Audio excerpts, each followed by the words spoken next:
Nabi Muhammad SAW mendirikan model negara plural tersebut di negara kota Madinah, yakni umat Muslim, Yahudi, dan Arab pagan berbagi kekuasaan di wilayah negara dengan landasan persamaan politik.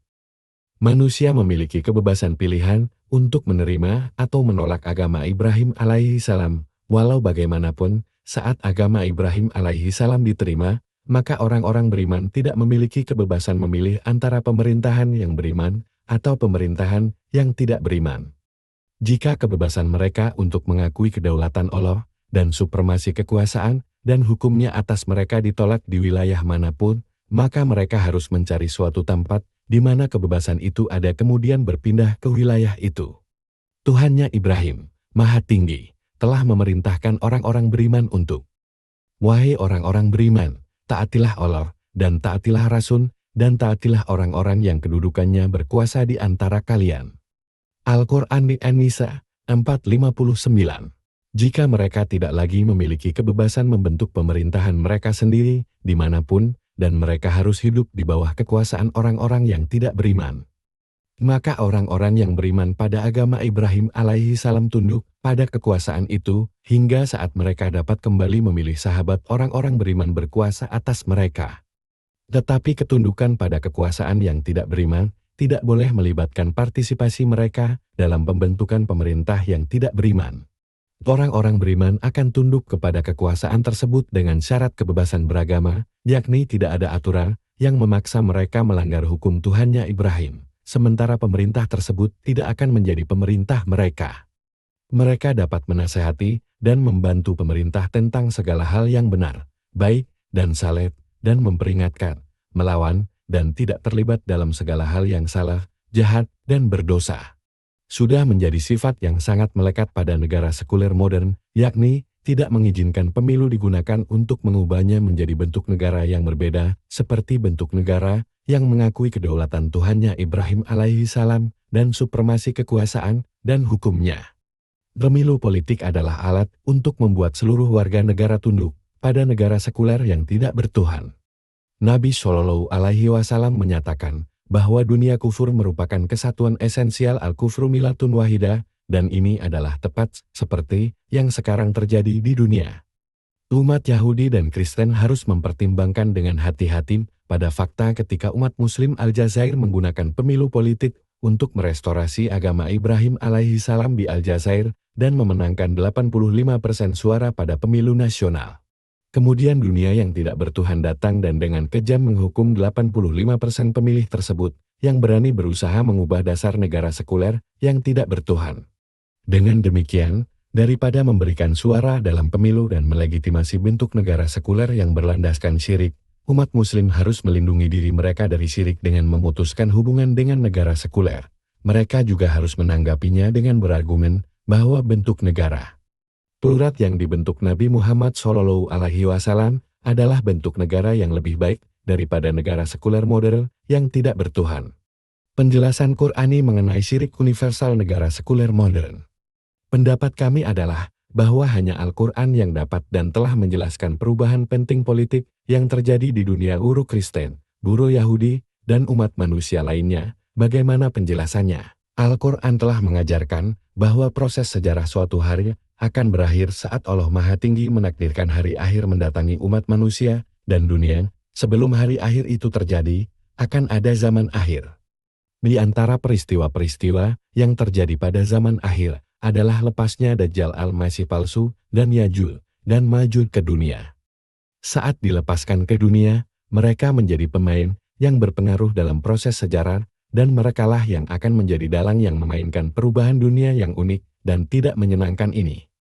Nabi SAW menyatakan bahwa pada zaman Dajjal al-Masih palsu antikristus terjadi peristiwa menyebarnya riba secara universal. Itu juga akan menjadi zaman syirik, karena Dajjal akan memainkan peran Tuhan dan menipu umat manusia untuk menerimanya.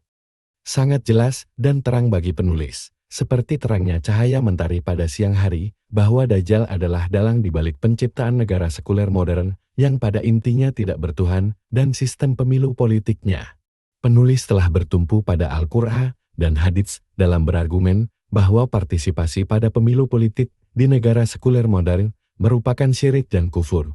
jika tidak setuju dengan pandangan yang disampaikan dalam buku ini. Sarjana-sarjana Islam harus menanggapinya dengan argumen yang berlandaskan Al-Quran dan Sunnah Nabi Muhammad SAW. Mereka harus menyatakan syarat-syarat spesifik yang menghalalkan orang-orang beriman memberikan suara pada pemilu. Nabi yang diberkahi SAW menyatakan, apa yang halal adalah jelas, dan apa yang haram adalah jelas. Menjauhlah dari apa yang meragukan. Sekarang giliran ulama, yang merupakan pembimbing orang-orang beriman, menentukan apakah berpartisipasi dalam pemilu politik di negara sekuler modern adalah halal. Untuk menyampaikan jawaban positif yang memuaskan, ulama harus menunjukkan, pertama bahwa itu tidak haram. Dan kedua bahwa itu tidak meragukan, dan mereka harus membuat tanggapan mereka berlandaskan perintah dalam Al-Quran dan hadits yang otentik. Negara sekuler Israel di Tanah Suci. Sekarang, kami sampai pada kesimpulan-kesimpulan yang berkaitan dengan legitimasi negara sekuler Israel yang telah direstorasi di Tanah Suci. Apakah keberhasilan gerakan Zionis merestorasi negara Israel adalah validasi dari klaim Yahudi atas kebenaran? Apakah itu bukti kebaikan Tuhan? Negara Israel sekuler, seperti semua negara sekuler, adalah sesuatu yang sangat terkutuk karena berlandaskan syirik. Ciri-ciri paling dasar dari agama Ibrahim alaihi salam adalah terbebas dari belenggu syirik. Oleh karenanya, Israel sekuler tentu melanggar syarat yang telah ditetapkan Tuhan untuk pewaris Tanah Suci. Dengan demikian, Israel sekuler tidak akan dapat bertahan di Tanah Suci. Israel sekuler akan dihancurkan. Nabi Muhammad SAW telah menjelaskan bahwa pasukan Muslim akan muncul dari arah Khorasan yang akan menghancurkan negara Israel. Pasukan tersebut akan muncul setelah Imam Al-Mahdi muncul dan merestorasi khilafah Islam. Dengan demikian, restorasi khilafah Islam akan menghancurkan Israel sekuler itu, akan menjadi kehancuran mereka yang ketiga dan yang terakhir. Yang pertama, pasukan Babilonia digunakan untuk menghancurkan Israel, dan yang kedua adalah pasukan Romawi. Dan yang akan menjadi yang terakhir adalah pasukan Muslim. Tetapi ada banyak alasan-alasan politik lain yang menolak klaim restorasi negara Israel di Tanah Suci sebagai bukti kebaikan Tuhan yang mengesahkan klaim Yahudi atas kebenaran. Pertama, hal yang bertentangan bahwa bangsa Eropa modern yang tidak bertuhan, yang hidup dalam kehidupan yang dekaden. Dan yang menindas bangsa lain harus menjadi perantara kebaikan Tuhan untuk mencapai umat Yahudi dan perantara pembuktian kebenaran, perantara pasti sesuai dengan akhir. Kedua, cara yang digunakan untuk merestorasi Israel melibatkan pengusiran umat yang menyembah Tuhannya Ibrahim alaihi salam dari Tanah Suci. Mereka diusir tanpa alasan selain karena mereka bukan umat Yahudi. Ini merupakan penindasan sebagai tambahan karena pembentukan Israel. Penindasan terhadap ras Arab, umat Muslim maupun Kristen yang tinggal di dan sekitar Tanah Suci semakin meningkat. Bukti kebaikan Tuhan tidak cocok dengan penindasan seperti itu. Ketiga, saat negara Israel dibentuk, sudah jelas tidak ada rasa hormat kepada suatu yang sakral dalam kesadaran orang-orang yang membentuk negara itu. Ketidakbertuhanan, kerusakan, seks yang amoral, dan dekadensi Israel tidak berbeda dengan peradaban Eropa yang tidak bertuhan. Ini tidak dapat dipahami sebagai bukti kebaikan Tuhan. Sesungguhnya, negara Israel sekuler telah dibawa ke Tanah Suci menuju kerusakan dan dekadensi, yang bahkan perbudakan seksual pun tumbuh subur. Hal ini bertentangan dengan kesalehan. Sesungguhnya, mereka adalah masyarakat pagan yang sekarang ada di Tanah Suci. Negara pagan di Tanah Suci. Negara Yahudi Israel, pada faktanya, adalah sebuah negara pagan yang menunjukkan semua adat dan moral paganisme. Orang Yahudi yang diyakinkan bahwa peristiwa kembalinya umat Yahudi ke Tanah Suci dan restorasi negara Israel adalah kemajuan menuju kembalinya zaman emas dan pembuktian agama Yahudi atas kebenaran harus merasa jijik pada artikel berita berikut yang diambil dari surat kabar dari Jerusalem Post yang mengkonfirmasi cara hidup pagan yang sekarang tumbuh subur di Tanah Suci.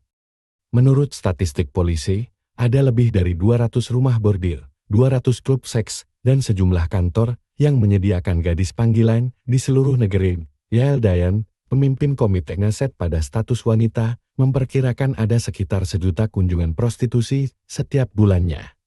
Baik di rumah bordir maupun di jalanan dan di layanan teman kencan untuk kelas atas. Sekitar 50-60 klub kesehatan beroperasi di beberapa blok sekitar pusat terminal bus Lama Telepon Afif saja, dengan pusat yang lainnya di Haifa, Yerusalem, Netanya, Beersheba, Ashkelon, Ashdod, dan Eilat. Halaman belakang surat kabar lokal di banyak kota dipenuhi dengan iklan layanan seks. Juga iklan bantuan yang mencoba merekrut wanita untuk dijual. Surat kabar dari Jerusalem Post, 28 Agustus tahun 2000. Bulan-bulan terakhir ini, media dipenuhi dengan berita tentang meluasnya perbudakan wanita kulit putih di Israel. Kaum wanita dijual sebagai barang bergerak dari satu germo ke germo lainnya. Sekitar 25.000 transaksi seksual terjadi setiap hari di Israel. Bersamaan dengan dakwaan terhadap Yitzhak Mordechai atas tuntutan pemerkosaan yang dilanjutkan dengan gerasi ampunan yuridisnya, berita-berita itu membangkitkan perbincangan mengenai nilai wanita di masyarakat Israel. Meskipun pembentukan negara Israel mungkin termasuk yang tertinggal dibandingkan negara Eropa lain, namun saat ini praktek seks warga Israel, dengan pengecualian kaum religius, sebenarnya tidak berbeda dengan warga negara barat lainnya. Ketiadaan izin membuat aksi Mordechai dan orang-orang yang menjual dan membeli wanita di pelelangan, secara moral dan secara legal, jauh lebih patut dicela daripada kejadian seks harian biasa, tetapi perilaku masyarakat menunjukkan tanggapan yang biasa-biasa saja terhadap peristiwa tersebut. Surat kabar dari Jerusalem Post, 10 Mei tahun 2001. Laporan lain dari warga negara Israel yang menduduki jabatan tinggi di negara itu, bahkan lebih menunjukkan sifat penindasan yang meluas di Tanah Suci. Komentar di depan publik yang mengejutkan warga Israel. Seorang mantan kepala layanan keamanan domestik Israel menyalahkan kebijakan-kebijakan pemerintah memicu perlawanan dari warga Palestina. Ami Ayalon, pensiunan kepala layanan keamanan Shin Bet, mengatakan Israel bersalah atas kebijakan apartheid rasis yang bertentangan dengan ajaran agama Yahudi. Dia menegaskan bahwa memang sesuai dengan logika jika warga Palestina memilih kekerasan dan menyuarakan penghinaan yang sangat besar kepada Israel. Karena Israel mempersulit kaum pekerja dan warga Palestina lain yang berusaha memasuki Israel. Komentar yang biasanya terdengar dari warga Palestina dan warga luar tetapi jarang dari seorang warga Israel yang telah menduduki jabatan tingkat senior di bidang keamanan. Surat kabar dari Jerusalem Post, Selasa, 4 Desember tahun 2000. Bahkan Presiden Israel sendiri mengkonfirmasi penindasan terhadap warga Palestina Malang yang melawan negara Yahudi dengan intifada. Jika mereka memiliki akal yang logis, warga Palestina akan membuka mata mereka dan menyadari bahwa jalan jahat telah menguasai mereka. Ratusan orang meninggal dan ribuan luka-luka bahkan setelah kami melakukan pengekangan, pemiskinan, dan perampasan hak, pengangguran dalam jumlah besar. Kerusakan ekonomi yang tidak mungkin dapat dipulihkan, keruntuhan jaringan administrasi, dan sebagai tambahan, mereka tidak maju secara politik. Presiden Israel Katsav dalam surat kabar dari Jerusalem Post, 16 Februari tahun 2001. Bahkan Presiden Israel sendiri mengkonfirmasi penindasan terhadap warga Palestina Malang yang melawan negara Yahudi dengan intifada. Sang Presiden memandang rendah warga Arab dengan cara yang sama seperti penganut modernitas yang tidak bertuhan. Mereka adalah tetangga kami di sini, tetapi tampaknya dengan jarak beberapa ratus mil jauhnya. Ada masyarakat yang tidak termasuk dalam benua kita, dunia kita, tetapi mereka termasuk dalam galaksi yang lain. Presiden Moshe Katsav dalam surat kabar dari Jerusalem Post, 11 Mei tahun 2001. Jacobson, seorang profesor di Universitas Tel Aviv, telah mengatakan tentang hukum di Israel sebagai berikut. Selama 52 tahun kaum minoritas Arab telah dipermalukan dengan diskriminasi. Pengambil alihan tanah yang terus terjadi adalah satu ekspresi paling keras dari diskriminasi ini, penolakan lamaran kerja di layanan sipil, perusahaan-perusahaan besar negara, dan perusahaan-perusahaan swasta. Kurangnya sumber-sumber untuk pendidikan dan layanan kesehatan untuk warga ras Arab. Pembagian dana negara yang tidak proporsional untuk wilayah warga ras Arab adalah ekspresi tambahan bahwa warga Israel ras Arab berstatus kelas 2. Fakta-fakta ini berulang-ulang telah diketahui pemerintah-pemerintah penerusnya, termasuk partai sayap kanan, tetapi dalam 5 dekade ini, sangat sedikit usaha yang telah dilakukan untuk menyelesaikan masalah tersebut. Surat kabar dari Jerusalem Post, 3 April tahun 2001. Hal-hal di atas mengkonfirmasi bahwa kita sekarang menyaksikan perwujudan peringatan Qur'ani bahwa neraka jahanam akan ditampakkan di hadapan mata mereka. Dan akan kami perlihatkan neraka jahanam dengan jelas pada hari itu kepada orang-orang kafir. Mereka adalah orang-orang kafir yang mata hatinya dalam keadaan tertutup dari mengenali, menerima, dan memeluk petunjukku, dan bahkan mereka tidak mampu untuk mendengar. Al-Qur'ani, Al-Kahfi, 1800-101. Biarkan kami segera mengenali bahwa tatanan dunia baru yang telah muncul sebagai akibat dari dominasi peradaban barat sekuler adalah bentuk ketidakbertuhanan, penindasan rasial, ekonomi, dan religius, perbudakan seks yang amoral, yang telah dianut oleh umat manusia di seluruh dunia saat ini. Termasuk dunia muslim, tetapi tanah suci adalah tanah yang spesial. Dan Al-Quran empatik dalam pernyataannya, bahwa hanya orang-orang yang memiliki iman pada Tuhannya Ibrahim dan yang berperilaku saleh akan diizinkan mewarisi tanah suci. Lihat Al-Quran, Al-Anbiya, 21:105.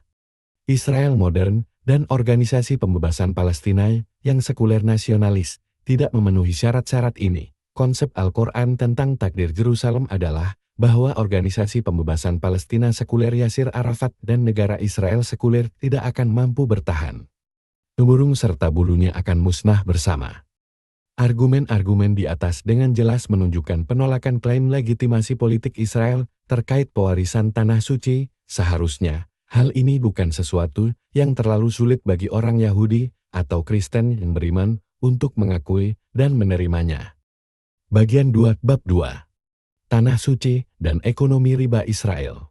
Karena kesaliman kejahatan dan ketidakadilan umat Yahudi, kami haramkan bagi mereka makanan yang tertentu, kebaikan, dan manfaat yang dulu pernah dihalalkan bagi mereka. Kami juga berbuat demikian karena mereka menghalangi banyak orang dari jalan Allah.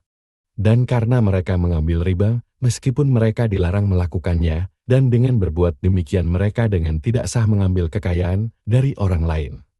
Karena perbuatan-perbuatan jahat ini, kami telah sediakan azab hukuman yang pedih untuk orang-orang yang kafir menolak iman di antara mereka. Al-Quran di An-Nisa 460-161.